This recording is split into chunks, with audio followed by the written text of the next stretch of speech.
रायगड जिल्हा परिषदेच्या सभापतीपदी शिवसेना, भाजप आणि राष्ट्रवादीच्या उमेदवारांची बिनविरोध निवड झालेली आहे।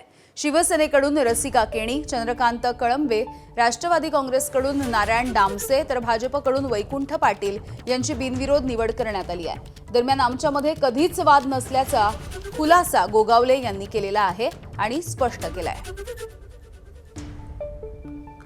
वाद कधी होतो आणि काय होतं हे आम्हाला काय माहिती नव्हतं, पण तुम्हाला कसं कळलं ते पहिलं सांगा। आणि आता आम्ही महायुतीमध्ये, केंद्रामध्ये, राज्यामध्ये आणि आता जिल्ह्यामध्ये आम्ही महायुतीमध्ये आलेलो आहोत। अध्यक्ष, उपाध्यक्ष आणि सभापती हे महायुतीचे झालेले आहेत, हे आज आपण पाहिलं असेल। एबीपी माझा, उघडा डोळे बघा नीट।